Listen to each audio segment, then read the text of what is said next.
దేవునికి కృతజ్ఞతాస్తుతులు ఎందుకు చెల్లించాలి ఎందుకు చెల్లించాలి అనే విషయాన్ని చెప్పుకుంటున్నాం. దేవునికి కృతజ్ఞతాస్తుతులు ఎందుకు మనము చెల్లించాలి అనే విషయాన్ని చెప్పుకుంటూ వస్తున్నాం.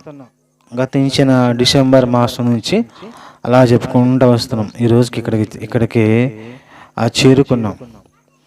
అందులో భాగంగా సుమారుగా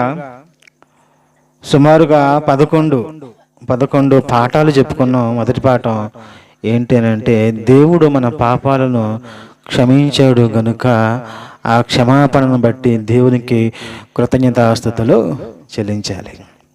రెండవదిగా తల్లిదండ్రులను, భార్యాభర్తలను, బిడ్డలను, అన్నదమ్ములను, అక్కచెల్లెలను ఇచ్చాడు గనుక, అంటే ఇచ్చిన అనుబంధాలను బట్టి దేవునికి కృతజ్ఞతాస్తుతులు మనము చెల్లించాలి అని చెప్పుకున్నాం.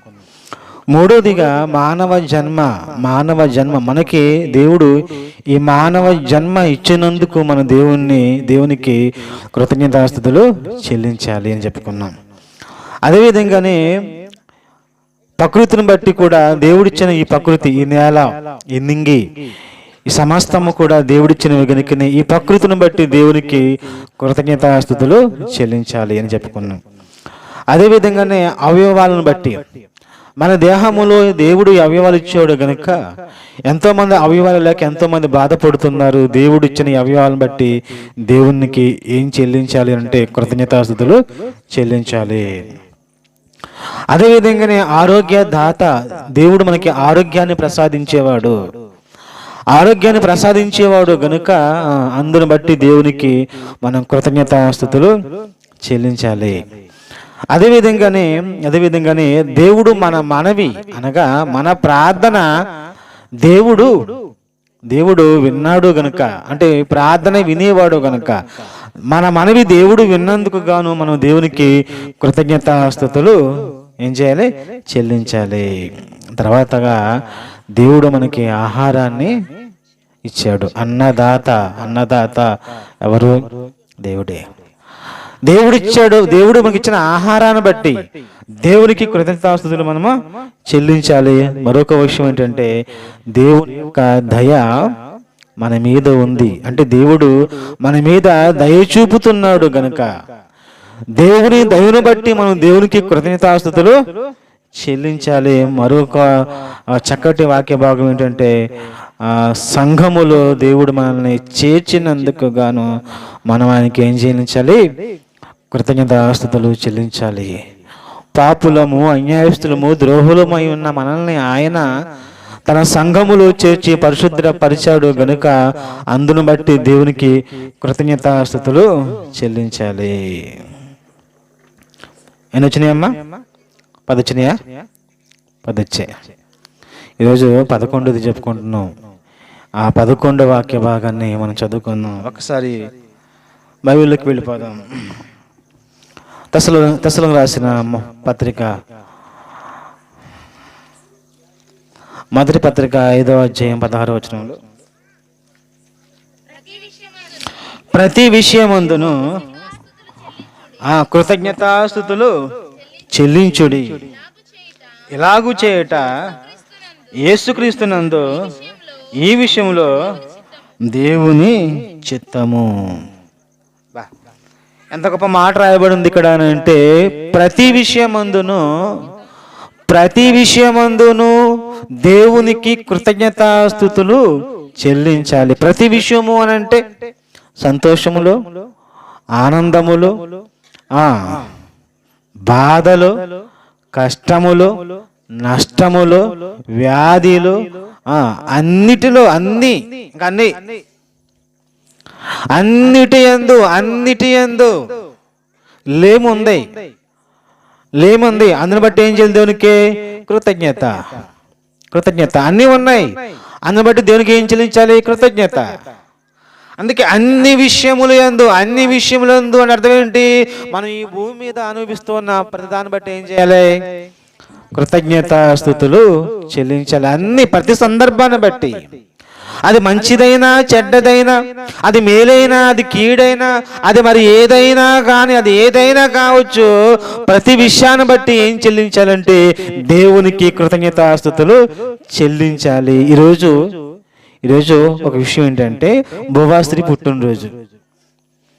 బోవాస్త్రీ దేవుడు తన కుటుంబానికి ఇచ్చినందుకు దేవునికి కృతజ్ఞతాస్తుతులు చెల్లించాలి. అవునా కదా? చెల్లించాలంటారు ఇది అంటారు చెప్పండి. దేవుడిచ్చిన గర్భఫలాన్ని బట్టి దేవునికి కృతజ్ఞత. బాగుంది, ఇది బాగుంది. అదే విషయంలో తన కుటుంబములో కొడుకు చనిపోయాడు, లేకపోతే భర్త చనిపోయాడు. అయితే ఏంటి చెప్పాలి? అందును బట్టి కూడా ఏం చేయాలి? పుట్టినందుకు కృతజ్ఞత, వెళ్ళిపోయినందుకు కృతజ్ఞత చెల్లించాలా వద్దా? బైబిల్ ఏం చెప్తుంది? ప్రతి విషయమందును, పుట్టుకలో కృతజ్ఞత, చావులో కృతజ్ఞత, మంచిలో కృతజ్ఞత, కిడుల్లో కృతజ్ఞత, లేమిలో కృతజ్ఞత. ఇదిగో అన్ని ఉండేటప్పుడు కృతజ్ఞత. అన్ని విషయములను దేవునికి కృతజ్ఞతాస్తుతులు చెల్లించాలి. అలాగ చెల్లించేవాడు ఈ భూమి మీద ఒకే ఒక్కడు. ఆ ఒక్కడు ఎవరని తెలుసా? క్రైస్తవుడు. పుట్టినందుకు కృతజ్ఞత చెప్పాలి. అదేవిధంగా చనిపోయినందుకు కూడా ఏం చెల్లించాలి అంటే కృతజ్ఞతాస్తుతులు చెల్లించాలి. అలాగే చెల్లించేవారు ఈ భూమి మీద ఉంటాడంటే ఉండాలి. అసలు అలాగ ఉండేవాడే క్రైస్తవుడు. నిజమైన క్రైస్తవుడు ఎవరయ్యా అని అంటే, నిజమైన దేవుని కుమారుడు ఎవరయ్యా అని అంటే, ఇదిగో నేను చెప్పుతున్న ఈ మాట ఎవరి జీవితంలోనైతే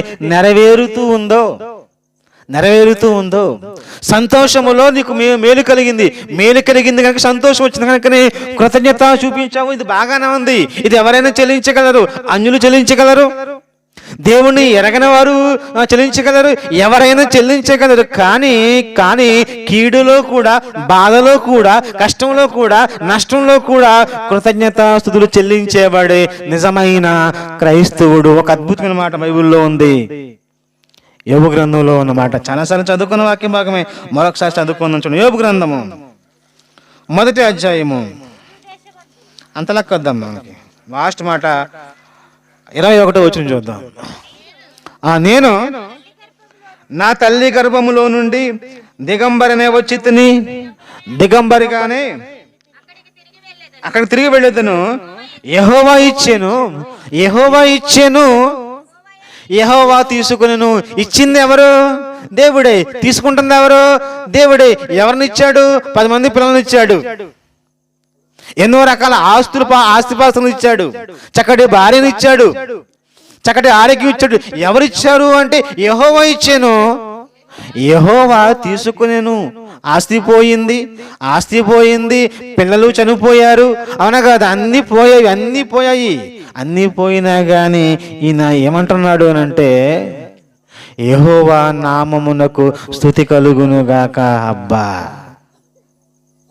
యెహోవా నామమునకు స్తుతి కలుగును గాక. ఎక్కడ స్తుతి కలుగును గాక అంటున్నాడు? ఆయన తీసుకుని వెళ్ళిపోయాడు. ఏమేమి తీసుకుని వెళ్ళిపోయాడు అని అంటే, పశువులను తీసుకుని వెళ్ళిపోయాడు, పొలాలను తీసుకుని వెళ్ళిపోయాడు, పనివారిని తీసుకుని వెళ్ళిపోయాడు. చివరికి గారాభంగా అల్లారు ముద్దుగా పెంచుకున్నాడు. వాడు ఎక్కడ పాపము చేసి నరకానికి వెళ్ళిపోతారేమో, ప్రతిరోజు కూడా లేచి వారి కోసం విజ్ఞాపన చేసి, ప్రార్థన చేసి, వారి కోసం బలులు అర్పణ చెల్లించిన తన ముద్దుల కుమార్తెల కోసం కూడా ఏమైపోయాడు? ఈరోజు కృతజ్ఞతాస్తుతులు చెల్లిస్తున్నాడు అని అంటే ఎంత గొప్ప అద్భుతమైన మనసు ఆయనకు ఉందో మీరు ఆలోచన చేయండి. పుట్టారు గనుక గర్భఫలం వచ్చింది కనుక కృతజ్ఞతాస్తుతులు చెల్లిస్తూ ఉన్నాం. పుట్టినరోజు కృతజ్ఞత కూటం బాగానే ఉంది, కానీ చావు రోజు కృతజ్ఞత కూటం ఏది? ఏమండి మా అబ్బాయి, ఏమండి మా అమ్మాయి, ఏమండి నా భర్త, ఏమండి నా భార్య దేవుని వద్దకు వెళ్ళింది, కృతజ్ఞత కాదా? కదా అంటారా? చెప్పాలి. స్టెఫన్ గారు రాళ్ళతో కొట్టబడి చంపబడ్డాడు, అవునా కదా? వాళ్ళ కుటుంబం ఏం చేసింది? ఏం చేయాలి? ఎందుకని దేవుని కోసం చనిపోయాడు, అవునా కదా? దేవుని కోసం చనిపోయాడు. అటువంటి చనిపోయిన ఆ వ్యక్తి ఎక్కడికి వెళతాడు ఖచ్చితంగా అంటే పరదేశికి వెళ్ళిపోతాడు. దేవుడు ఉంటున్న ఒక్కడికే వెళ్ళిపోతాడు.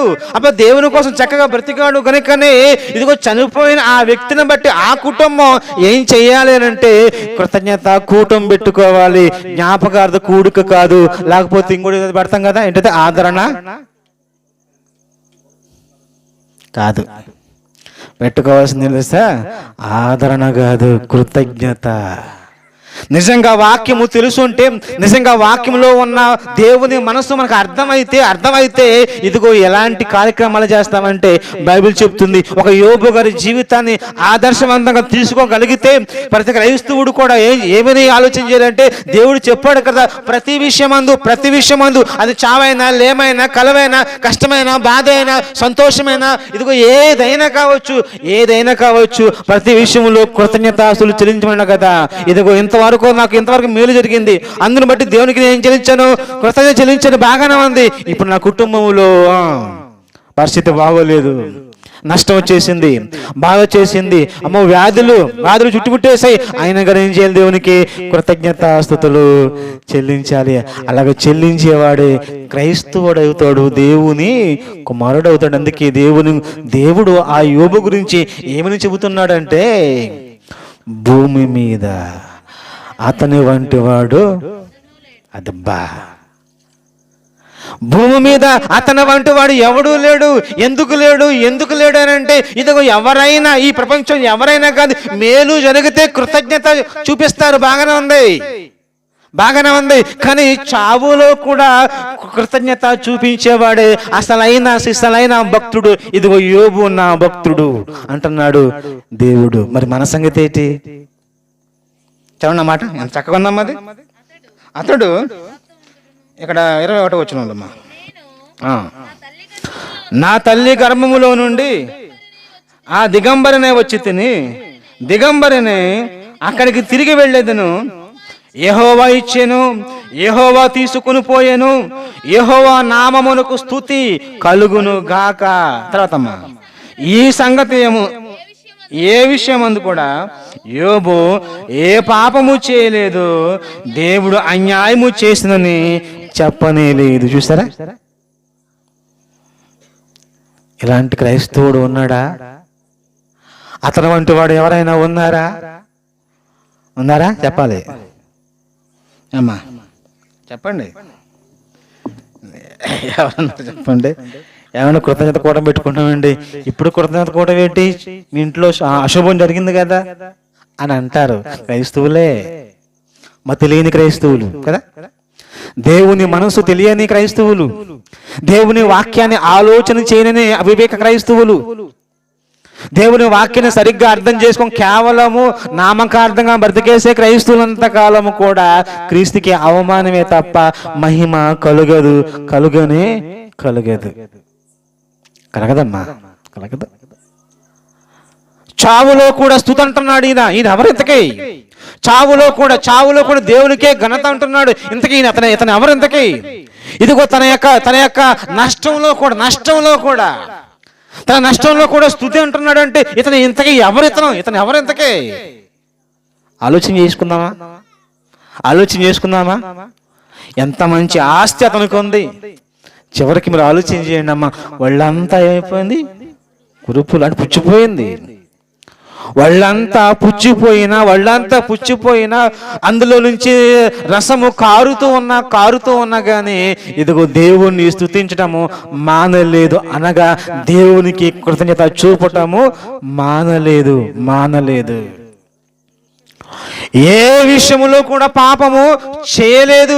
దేవుడు నాకు అన్యాయం చేశాడన్న మాట నోట రాలేదమ్మా. ఆలోచన చేసుకోవాలి మనం. ఈరోజు ఈ భూమి మీద ఎవరికైనా ఆయుష్ని ఇవ్వాలంటే దేవుడే ఇవ్వాలి, ఆయుష్ని తీసేయాలంటే దేవుడే తీసేయాలి. కొన్నిసార్లు మన తప్పుదలు కూడా ఉంటాయి దాంట్లో, దానికి దేనికి ఏ సంబంధం కూడా ఉండదు. కానీ ఒకటి మాట చెప్పాలి, ఏంటి తెలుసా? అన్ని విషయములు యందు దేవునికి కృతజ్ఞతాస్తుతులు చెల్లించాలి. మోకరించి ప్రార్థన చేస్తున్నాడు. 7 రోజులు అయిపోయింది. కొడుకు జబ్బు చేసింది, భయంకరమైన జబ్బు. ఆ జబ్బు వచ్చేసింది, బాధపడుతున్నాడు తండ్రి, బాధపడి ఏడ్చేస్తున్నాడు, కన్నీటితో ప్రార్థన చేస్తున్నాడు, 7 రోజులు ఉపవాసం ప్రార్థన చేస్తున్నాడు. కానీ కొడుకు చచ్చిపోయాడు. అలాగ చచ్చిపోయిన తర్వాత ఆయన లేచి భోజనము చేసి స్నానము చేసి దేవుని మందిరానికి వెళ్ళి ఏం చేశాడు చూడండి. సమూయేలు గ్రంథం 2వ సమూయేలు గ్రంథం 12వ అధ్యాయం 20వ వచనంలో 12:20లో అప్పుడు దావీదు నేల నుండి లేచి స్నానము చేసి ఎందుకు లేచాడు అని అంటే అప్పుడు వాళ్ళకు నేల పడిపోయి 7 రోజులు అయిపోయింది. ఎప్పటికే ఇదిగో ఉపవాసం ఉన్నాడు, భోజనం చేయలేదు, దేనికి మొరపెట్టుకున్నాడు, అయ్యా నా కొడుకును బ్రతికించు అని చెప్పేసి దేవుడు కాళ్ళ వేళ పడుతున్నాడు. కానీ ఏమైపోయాడు? చనిపోయాడు. కొడుకు చనిపోగానే లేచి స్నానము చేసి తైలము పూసుకుని వేరు వస్త్రములు ధరించుకుని యెహోవా మందిరమునకు ప్రవేశించి మొక్కి తన ఇంటికి తిరిగి వచ్చాడంటే యెహోవాకు మొక్కాడట. ఎందుకు మొక్కాడు అంటే కృతజ్ఞత. ఏంటది? కృతజ్ఞత. దావీదు దేవునికి చూపిస్తున్నాడు ఏమని? అయ్యా నేను అడిగాను, బ్రతికింపమని చెప్పేసి నేను అడిగాను కానీ నువ్వు నాకు అది అవకాశము ఇవ్వలేదు, ఆ వరాన్ని నాకు ఇవ్వలేదు, అయినా కానీ నీకే ఘనత అని చెప్పేసి దేవుని మందిరంలోకి వెళ్ళిపోయాడట. ఇదిగో ఎప్పుడంట అతనికి దేవునికి మొక్కి తన ఇంటికి వచ్చేసాడు అని అంటే చావులో కూడా దేవునికి కృతజ్ఞత చూపిస్తున్న వ్యక్తులు చూస్తారా మీరు అందరూ? అందుకే బైబిల్లో ఉంటుందమ్మా, అది దావీదు గురించి ఏముంటది? దావీదు నా హృదయానుసారుడు, నా ఇష్టానుసారుడు, నేను కోరుకున్నవాడు. దావీదు నా హృదయానుసారుడు, నా ఇష్టానుసారుడు అంటే మీరు ఆలోచించేయండి. దేవుడు అంత గొప్ప మాట ఆ దావీదుకి ఇచ్చారు అని అంటే ఎందుకన్నాడు తెలుసా? చావులో కూడా కృతజ్ఞత ఉంది ఒక దావీదుకి. ఉంది. తన కొడుకును పోగొట్టుకున్నాడు, నష్టం కలిగింది. యోబు తన ఆశను పోగొట్టుకున్నాడు, నష్టం కలిగింది. కుమారులను పోగొట్టుకున్న నష్టం కలిగింది. ఇదిగో దేహము ఉందంటే పుళ్ళు, నష్టం కలిగింది. తన భార్య కూడా విడిచిపెట్టేసి వెళ్ళిపోయింది, నష్టం కలిగింది. అయినా కానీ నష్టం కలిగినా, బాధ కలిగినా, స్నేహితులు వచ్చి అతన్ని గుచ్చి మాటలు అంటున్నా కానీ చలించకుండా చాలా జాగ్రత్తగా ఉండి ఏమైపోయామా? దేవుణ్ణి స్తుతించాడు గనుక, దేవుని గణపరిచాడు గనుక దేవుడు అంటున్నాడు కదా, అతని వంటి వాడు భూమి మీద లేడు. ఎందుకు లేడు అంటే నష్టంలో కూడా, బాధలో కూడా చూస్తారా కృతజ్ఞత చూపించాడు. మేలు కలిగితే ఈ భూమి మీద ఎవరైనా అంటారు ఏమండి? థ్యాంక్స్ అండి, థ్యాంక్ గాడ్ అంటాం. అబ్బా నాకు పిల్ల పుట్టింది, అబ్బా నాకు అమ్మాయి పుట్టింది, అబ్బా నాకు బాబు పుట్టాడు, అబ్బా నా జీవితంలో మంచి ఉద్యోగం వచ్చింది, ప్రమోషన్ వచ్చింది, నాకు ఇంక్రిమెంట్ వచ్చింది, ఏదో వచ్చింది చెప్పేసి దేవుడికి థ్యాంక్ గాడ్ అని చెప్పుకుంటాం. బాగానే ఉంటుంది, చాలా బాగుంటుంది అది. కానీ కష్టంలో కూడా, నష్టంలో కూడా థ్యాంక్ గాడ్ అనాలి అని అంటే ఎన్ని గుండెలు కావాలి చెప్పాలి? ఎంత ధైర్యం కావాలి? ఎంత గొప్ప మనసు కావాలి? దేవుని జ్ఞానం కలిగి ఉన్నాడు గనుక యోబు దేవుని జ్ఞానం కలిగి ఉన్నాడు కనుక ఒక దావీదు. అందుకే అంటున్నారు దేవునికి మొక్కారు ఒకరు, దేవునికి స్తుతి కలుగును గాక అంటున్నారు ఒకరు. ఎందుకయ్యానంటే దేవుణ్ణి ఏమి అనరు వాళ్ళు. ఎందుకనంటే దేవుడు అంటే వాళ్ళకి ప్రేమ. దేవుడు అంటే వాళ్ళకి ఏంటమ్మా? ప్రేమ. దేవుని మీద ప్రేమ అనుకోండి, దేవుణ్ణి ఎవరైనా ఏదనంటే మాత్రం ఒప్పుకోరు. అంతే కదా. ఆ రోజు గొలియాతు మీదకి వెళ్ళడానికి కారణం అనుకున్నారు ఎంతకే? దేవుని జనంగాన్ని దూషిస్తున్నాడు అంటే దేవుణ్ణి దూషిస్తున్నాడు ఈ గొలియాతు, సున్నత లేని ఈ ఫిలిష్తీయుడని అనగాదా. రాళ్ళు పట్టుకుని, ఏ రాళ్ళ? బండరాళ్ళ, గోకరాళ్ళు పట్టుకుని మీదకి వెళ్ళాడంటే నేను కుక్కనా అంటున్నాడు అవతలాడు గొలియాతు. అనే కాదు, ఒక్కసారి ఒకే ఒక దెబ్బకి ఏమైపోయాడు? కుప్ప కూలిపోయాడు. ఎందుకు అని అంటే దేవుడు అంటే ఈ దావీదుకి ఇష్టం.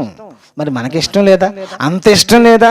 కుటుంబం కంటే, భార్య కంటే, భర్త కంటే, బిడ్డల కంటే, ఈ లోకంలో ఉన్న వారందరి కంటే, ఆస్తిపాస్తుల కంటే దేవుణ్ణి ఎక్కువ ప్రేమించగలుగుతూ ఉన్నామా? బైబిల్లో ఉంటది కదా, నాకంటే ఇండ్లనైనా ఇండ్లునైనా, భూములైనా, అన్నదమ్ములైనా, భార్య భర్తలైనా, బిడ్డలైనా నా కోసం విడిచిపెట్టినవాడు ఈ లోకముతో పాటు, ఈ లోకములో హింసలతో పాటు పరలోకములో అతని ఫలాన్ని పొందుకుంటాడు అని ఉంది. మన జీవితంలో ఏం చేస్తాం ఆలోచించేయండి. ఎప్పుడు సంతోషంలో కృతజ్ఞత చూపిస్తూ ఉంటాం. అవునా కాదు? ఏదో మేలు కలిగింది కదా, మేలు కలిగింది కదా, అందుకే కృతజ్ఞత. అసలు ప్రతిరోజు ఊపిరి పీల్చుకుంటున్నాము అని అంటే, ప్రతి క్షణం ఊపిరి పీల్చుకుంటున్నాము అంటే ఎవరి దయాదాక్షిణ్యం అది? చదువుకున్నాక 103 కీర్తన ఉంది, యెహోవా దయాదాక్షిణ్య పూర్ణుడు. దేవుని దయ లేకపోతే కాలు ముందుకి సాగదు, ఈ ఊపిరి ఆగదు, ఈ గుండె కొట్టుకోవడం ఉండదు. ఆయన దయ లేకపోతే ఈ గుండె కొట్టుకోవాలన్నా, ఈ ఊపిరి ఆడాలన్నా, కాలు ఆడాలన్నా, చెయ్యి ఆడాలన్నా ఇదిగో దేవుడే కారణమైనప్పుడు ఆ దేవుణ్ణి మర్చిపోవటం ఎలా? అది కష్టంలోనైనా, బాధలో అయినా కానీ ఖచ్చితంగా ఏం చేసుకోవాలమ్మా? ఏం చేయాలి? గుర్తించాలి. ఏమండి, యోబు కంటే, దావీదు కంటే కూడా ఒక ఆయన ఉన్నాడండి, గొప్పడు. ఆయన చాలా గొప్పడు.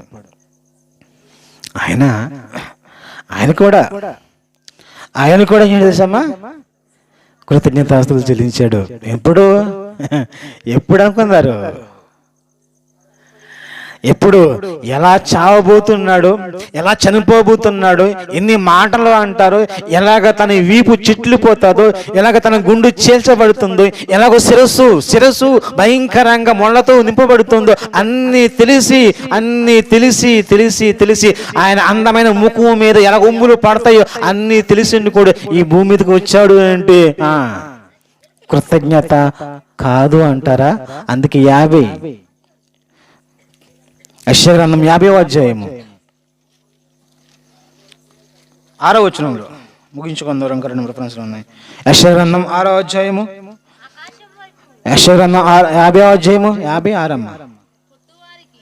కొట్టువారికి నా వీపును అప్పగించితిని, వెంట్రుకలు పెరుకువేయవానికి. మీరు ఆలోచించేని వెంట్రుకలు ఇలా పట్టి లాగుతూ ఉంటుంటే ఎంత బాధ వస్తుంది చెప్పాలి. ఆయన అన్యాయం చేశాడా? అక్రమం చేశాడా? ఏదైనా తప్పు చేశాడా? ఏ నేరం చేశాడా? ఏ నేరం చేయకుండా ఆయన చెంపల్ని పట్టుకుని లాగుతున్నారు అని అంటే,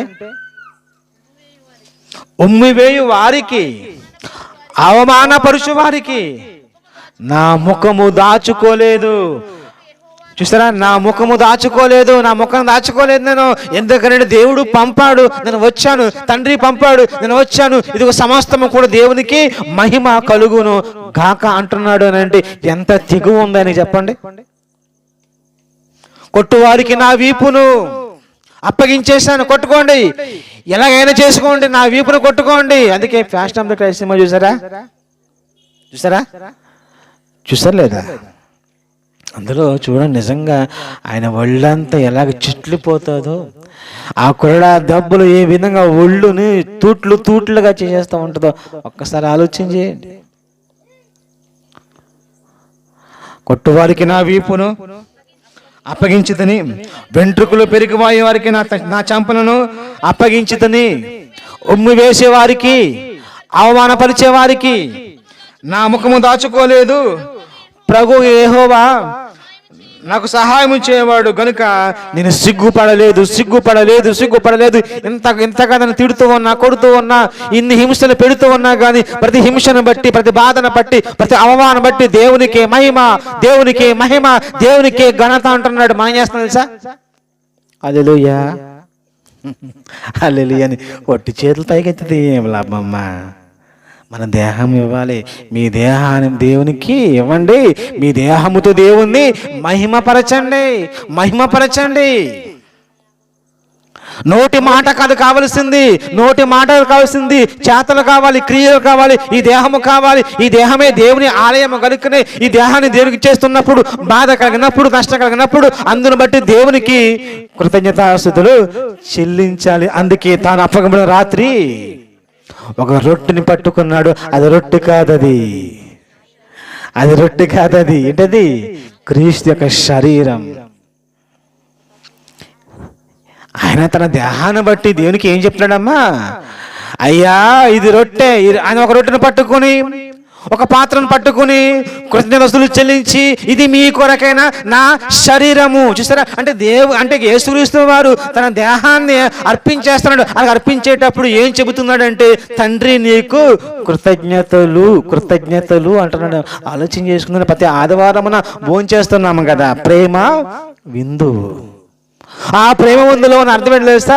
ఆయన ఆ రొట్టెను పట్టుకుంటున్నాడంటే అది ఆయన రొట్టె కాదు, అది రొట్టె కాదు, అది క్రీస్తు యొక్క దేహము. ఆ దేహాన్ని బట్టి దేవునికి ఆయన ఏం చెబుతున్నాడు అని అంటే, అయ్యా నీకు కృతజ్ఞతాస్తుతులు.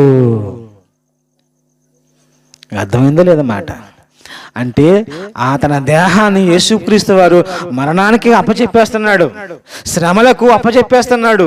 ఇదిగో కొట్టువారికి, తిట్టువారికి, నిందించే వారికి, అవమానపరిచే వారికి తన దేహాన్ని అప్పగించుతున్నాడు. గనుకనే అయ్యా మీరు ఇస్తున్న ఈ కష్టాన్ని బట్టి, ఈ నష్టాన్ని బట్టి, ఈ బాధను బట్టి, ఈ మరణాన్ని బట్టి అయ్యా నీకు కృతజ్ఞతలు ఆయన దేవునికి చెబుతున్నాడు అని అంటే, అబ్బా ఎంత గొప్ప దేవుని కుమారుడు యేసుక్రీస్తు వారు చెప్పండి. ఈయన యోబు కంటే గొప్పవాడు, అంతే కదా. ఈయన యోబు కంటే గొప్పవాడు, ఈయన దావీదు కంటే గొప్పవాడు. ఇది వాళ్ళు నేరం చేశారు, తప్పు చేశారు, కానీ ఏ నేరము చేయని యేసుక్రీస్తు వారు మనుషులందరి కొరకు తన దేహాన్ని ఇచ్చేస్తున్నాడు అంటే, అందరి కోసం చనిపోతున్నాడు అని అంటే, అందును బట్టి ఆయన ఏం చెబుతున్నాడు అంటే, అయ్యా నీకు కృతజ్ఞతాస్తుతులయ్యా అని చెబుతున్నాడు అని అంటే, మీరు అర్థం చేసుకోండి ఎంత గొప్ప స్తుతి చేస్తున్నాడు దేవునికి. ఎలాగ చనిపోతున్నాడో, ఆయన ఎలాగ సిలువ వేస్తారో, ఎలాగ అవమానపరుస్తారో అన్నీ తెలుసు ఆయనకి, అన్నీ తెలుసు. 23వ అధ్యాయం యెషయా గ్రంథంలో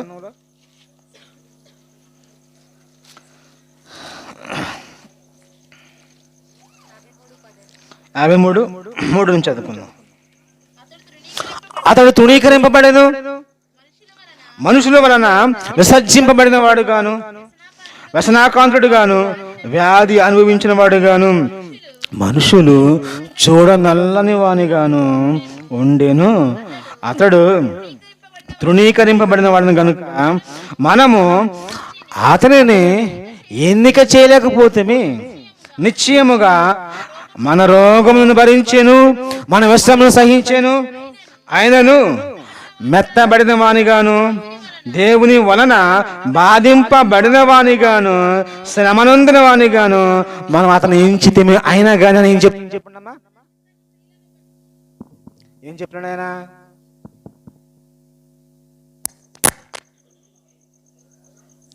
కృతజ్ఞతాస్తుతులు చెబుతున్నాడు. చూసారా, ఆయన ఏ విధంగా చనిపోతున్నాడు, ఏ విధంగా ఆయనకి శ్రమ కలుగుతుందో, బాధ కలుగుతుందో, ఏ విధంగా రక్తం గారుతూ ఉందో, ఏ విధంగా ఆయన సిలువను మోసుకుంటూ వెళ్ళిపోతాడు, అన్నీ తెలుసు కనుకని తాను అప్పగించిన రాత్రి రొట్టెను పట్టుకుని చెబుతున్న మాట ఏంటంటే, అయ్యా నీకు కృతజ్ఞతలు. చావులో కూడా, కష్టంలో కూడా, బాధలో కూడా, నష్టంలో కూడా కృతజ్ఞతాస్తులు చెప్పిన వీరులు ఈ ముగ్గురు. అయితే అందులో మొట్టమొదటి వ్యక్తి మన రక్షకుడు యేసుక్రీస్తు వారు మాత్రమే. చూసారా, అని ఎంత గొప్ప ఆలోచన చేయండి అమ్మా, ఆలోచన చేశారా? ఆయన చాలా గొప్పవాడు. ఎందుకనంటే మనం చేసిన నేరాలకు, మనం చేసిన తప్పిదాలకు ఆయన సిలువను సహించడం కోసం ముందుకు వెళ్ళిపోయాడు. ఆయన నువ్వు చేసిన తప్పు వేరే వాళ్ళు ఎవరైనా వేసుకుంటారా? మీద వేసుకుంటారా? ఎవరు వేసుకోరు. తప్పు వాడు చేస్తే నన్ను అంటారా? అంటాం కొన్నిసార్లు. నీ ఫ్రెండే కదా, నీ బంధువే కదా, నీ కుటుంబంలో ఉన్నాడు కదా, భరించవచ్చుగా. భరించాం. ఎవడి నింద వాడే భరించాలి, ఎవడ బాధ వాడే భరించాలి, ఎవడ పాపం వాడే మేలు అంటాం మనం. కానీ యేసుక్రీస్తు వారు ప్రపంచ మానవాళి కోసం మనుషులందరి పాపాన్ని ఆయన మీద వేసుకుని ఇక తండ్రి పని కోసం ముందుకు వెళ్ళిపోతున్నాడు అని అంటే, ఆలోచన చేయండి. ఆయనకు మించిన కృతజ్ఞత కలిగిన వ్యక్తులు ఈ భూమి మీద ఎవరు అంటారు చెప్పండి?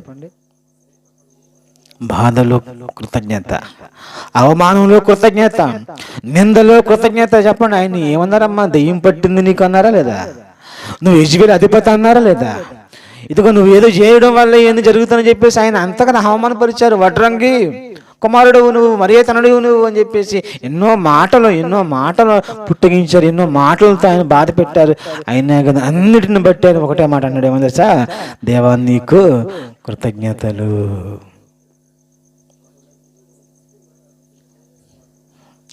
తొమ్మిదైంది కనుక ఆలోచన చేసింది, కృతజ్ఞతలు చెల్లించాలి. ఏమండి, ఈ భూమి మీద మనం కృతజ్ఞత చూపించగలిగిన ఏకైక వ్యక్తి ఎవరో కదండి? దేవుడే. ఆయన రుణం మనం తీర్చుకోలేం. చాలాసార్లు పాడతా ఉంటాం, నీవు చేసిన ఉపకారంలోకి నేనేమి చెల్లింతునయ్యా. ఏం చెల్లిస్తాం? నీవు చేసిన ఉపకారం నేనేం చెల్లిస్తాను? ఏమీ చెల్లించలేము, ఏమి ఇవ్వలేము. ఏమి ఇచ్చినా కానీ ఆయన రుణం మనం తీర్చలేము. తీర్చేస్తాం అనుకుంటాం, పాట అయితే పాడేస్తాం సింపుల్గా, అవునా కదా? ఆయాసం రాకుండా పడేస్తూ ఉంటాం. ఏం పట్టద్ది? నువ్వు చేసిన ఉపకారములకు నేనేమి చెల్లింతున్న పాట చాలా సింపుల్గా పాడేస్తూ ఉంటాం. కానీ అందులో ఉన్న అక్షరాలు ఉన్నాయి, చరణాలు ఉన్నాయి చూసారా? ఆ చరణాల్లో ఉన్న ఒకసారి అమలు చేయండి. ఎలా ఉంటుంది? అమలు చేయండి. నా జ్యేష్ఠ పుత్రుడిని ఇచ్చేస్తానయ్యా, తీరుతుందా అని అంటాం, ఇవ్వం. అనే కదా? వేలాది నదులంతా విస్తార తైలం ఇచ్చేస్తాను అంటాం. వేలాది నదులంతా తైలమా? కొట్టుకడికి ఫస్ట్ చాలా పంపుతాం. దేనికోసం? మా తైలం నూనె కోసం ఫస్ట్ చాలా పంపుతాం. ఒకసారి తెచ్చుకుంటాం ఏంటి నూనె? వేలాది నదులంతా తైలమాట. మనకు కేజీ నూనె దిక్కు ఉండదు. పక్కింటికి వెళ్ళి అమ్మ గ్లాసు నూనె అప్పారని అడుగుతూ ఉంటాం. పొట్టేళ్ళు, మేకలు, దూడలు, కోడెలు అన్నీ చెప్తూ ఉంటాం. అది పాడగనక పాడేస్తూ ఉంటాం తప్ప అందులో అర్థం గ్రహించాం. దేవుని రుణం తెచ్చుకోవటం మనకి అసాధ్యం. అయినా కానీ ఆయన రుణం తెచ్చుకోవడం కోసం మనం ఏం చేయాలి? అడుగులు వేయాలి. పరలోకమందు దేవుని యొక్క రుణాన్ని తెచ్చుకోవడం కోసం భూమి మీద క్రీస్తు వారు అడుగులు వేశాడు. అందులో బాధ ఉంది, అందులో కష్టం ఉంది, అందులో నష్టం ఉంది, అందులో వ్యాధి ఉంది, అందులో అన్నీ ఉన్నాయి. అన్నిటిని సహించి ఆయన ఒకటే మాట అంటున్నాడు, ఏంటంటే ఆయన తన దేహాన్ని ఎత్తుపట్టుకుని, ఆయన రొట్టెని ఎత్తుపట్టుకుని, ఆయన ద్రాక్ష రసాన్ని అనగా తన రక్తాన్ని ఎత్తుపట్టుకుని ఏమన్నాడు? ఆయన దానిని విరిచి, ఇది మీరు తాగండి, దీన్ని మీరు తినండి, ఇది మీ కొరకైన నా రక్తము, ఇది మీ కొరకైన నా శరీరాన్ని బట్టి కృతజ్ఞత చూపుతున్నాడు అని అంటే మరి మనమేం చేస్తాం ఈరోజు చెప్పండి? చావులో ఏమైనా కృతజ్ఞత ఉందా? బాధలో కృతజ్ఞత ఉందా? యోబులాగా బ్రతకాలి, దావీదులాగా బ్రతకాలి, యేసుక్రీస్తు వారిలా బ్రతకాలి. ఎందుకనంటే వాళ్ళు ప్రతిదానిలో, ప్రతి విషయంలో కూడా కృతజ్ఞత చూపించారు కనుకనే. అలాగ చూపించేవాడు ఒకనాడు క్రీస్తు అలా చూపించాడు. ఈరోజు క్రైస్తవుడు కూడా ఆ విధంగా చూపించి తీరాలి. అందుకే ఆలోచన చేసుకుని బాధలో కూడా, నష్టంలో కూడా కృతజ్ఞత కలిగి జీవించేవాడే క్రైస్తవుడు. అతడే నిజమైన క్రైస్తవుడు. అలాగా జీవించాడు ఒకనాడు క్రీస్తు వారు. మనం కూడా జీవించాలి ఈనాడు క్రైస్తవులుగా. ఆలోచన చేయండి. అటువంటి గొప్ప భాగ్యం దేవుడు మనకి, మన కుటుంబాలకు ఈ ప్రార్థన కూడుకు పెట్టుకున్న మరి సహోదరికి, మరి సహోదరి గౌరీ వారి కుటుంబానికి దేవుడు దయచేయను గాక. ఆమె నుంచి ప్రార్థన చేసుకుందాం. పరలోకమందున మా తండ్రి, నీ కృపను బట్టి, నీ ప్రేమను బట్టి ప్రార్థన చేస్తూ ఉన్నా అయ్యా తండ్రి. ఎన్నో మేలులు అయ్యా, అందుని బట్టి దేవానికి స్తుతి చెల్లిస్తూ ఉన్నాం. స్తోత్రములు మీకే అయ్యా. ఎన్నో కష్టాలు, ఎన్నో నష్టాలు, ఎన్నో బాధలు, అందుని బట్టి కూడా నీకే స్తుతి చెల్లిస్తూ